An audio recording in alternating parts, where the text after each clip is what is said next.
Assalamualaikum warahmatullahi wabarakatuh. Perkenalkan, saya Farida Hidayati. Kali ini saya akan menyampaikan kampanye praktik baik untuk memenuhi tugas ujian akhir semester mata kuliah Perspektif Sosiokultural. Assalamualaikum warahmatullahi wabarakatuh.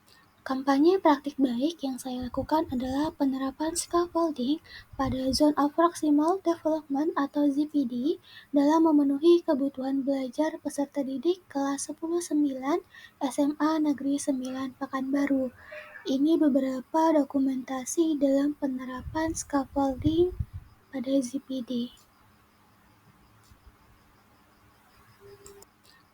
Intervensi terkait penerapan scaffolding pada ZPD, peserta didik kelas 10 sudah berada pada tahapan perkembangan terakhir menurut PAC, yaitu formal operasional, ditandai dengan kemampuan mereka untuk berpikir secara abstrak, mengembangkan hipotesis, dan melakukan pemecahan masalah yang kompleks. Untuk itu, guru perlu merancang proses pembelajaran yang sesuai dengan kebutuhan belajar, seperti kesiapan belajar, minat belajar, dan profil belajar. Setelah merancang pembelajaran, guru perlu mendampingi peserta didik dengan memberikan bantuan bertahap dalam memahami materi, serta memberikan dorongan agar mereka mampu belajar secara mandiri. Hal ini dilakukan karena setiap peserta didik memiliki kebutuhan belajar yang berbeda. Nah, oleh karena itu, dalam merancang pembelajaran, penting untuk memilih strategi, model, bahkan teknik pembelajaran yang tepat. Setelah merancang Kemudian, dalam penerapan scaffolding pada ZPD dilaksanakan di kelas 10-9 SMA Negeri 9 Pekanbaru pada materi persamaan kuadrat dengan rumus ABC. Pada pembelajaran ini, saya menggunakan model pembelajaran Problem Based Learning atau PBL, teknik pembelajaran diskusi kelompok, dan metode diskusi tanya jawab. Zone of Proximal Development atau ZPD merupakan jarak antara kemampuan peserta didik untuk menyelesaikan sendiri tugas yang sulit dan tugas yang bisa dikerjakan peserta didik dengan bantuan maupun bimbingan dari orang yang lebih dewasa, orang yang lebih ahli, guru, ataupun peserta didik juga dapat berkolaborasi dengan teman sebaya untuk memecahkan masalah sesuai dengan kemampuan peserta didik tersebut. Pembelajaran scaffolding merupakan proses pemberian bantuan kepada peserta didik selama tahap awal pembelajaran dan mengurangi bantuan tersebut ketika peserta didik mampu mengerjakannya secara mandiri.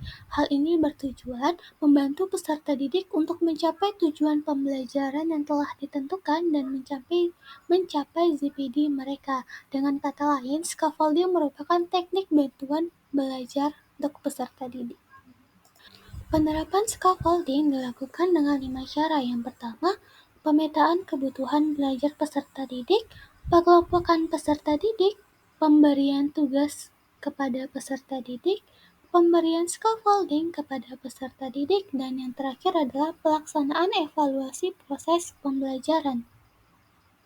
Penerapan scaffolding dilakukan dengan 5 cara. Yang pertama, pemetaan kebutuhan belajar peserta didik, pengelompokan Untuk tahap yang pertama, memetakan kebutuhan belajar peserta didik atau melakukan asesmen diagnostis untuk mengetahui kesiapan belajar, minat belajar, maupun gaya belajar peserta didik, dengan tujuan untuk menentukan ZPD peserta didik yang digunakan dalam proses pembelajaran.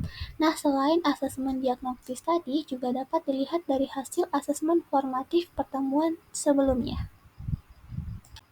Untuk tahap yang pertama, Tahap yang kedua, mengelompokkan peserta didik secara homogen berdasarkan kompetensi dan kesiapan belajar yang telah diperoleh dari hasil asesmen diagnostis dan hasil pembelajaran di pertemuan pertama atau pertemuan sebelumnya.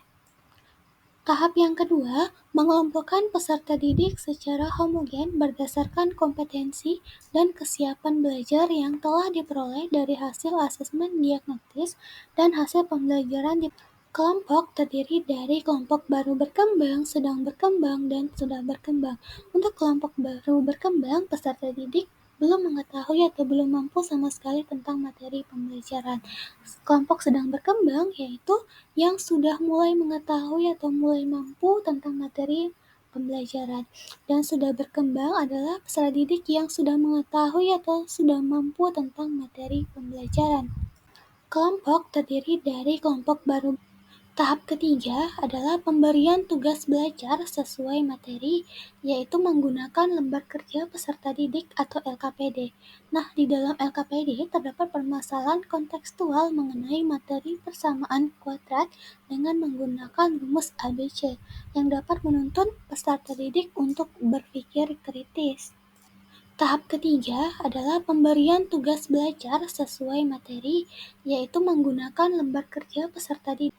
Tahap yang keempat, memberikan bantuan berupa bimbingan, motivasi, pemberian contoh, kata kunci, ataupun hal lain yang dapat memancing peserta didik ke arah kemandirian belajar. Nah, pada tahap ini, saya memberikan bimbingan kepada kelompok baru berkembang maupun kelompok yang masih bingung. Bimbingan yang saya berikan berupa kata kunci dan contoh, sehingga mengarahkan peserta didik untuk menemukan cara menyelesaikan masalah tersebut.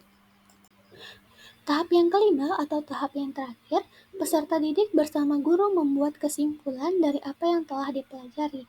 Setelah membuat kesimpulan, melaksanakan asesmen formatif kognitif untuk mengetahui perkembangan kemampuan peserta didik pada materi persamaan kuadrat dengan rumus ABC. Nah, kemudian dilakukannya refleksi pembelajaran sebagai evaluasi untuk pembelajaran selanjutnya. Tahap yang kelima atau tahap yang terakhir, hasil yang dicapai dalam penerapan scaffolding pada ZPD yang pertama, peserta didik merasa terlibat dalam pembelajaran. Yang kedua, terciptanya lingkungan belajar yang menerima segala kebutuhan belajar peserta didik. Yang ketiga, peningkatan kemampuan dan pemahaman terhadap materi. Yang keempat, peningkatan kemandirian dalam menyelesaikan tugas. Dan yang terakhir, peserta didik terlibat aktif dalam diskusi kelompok.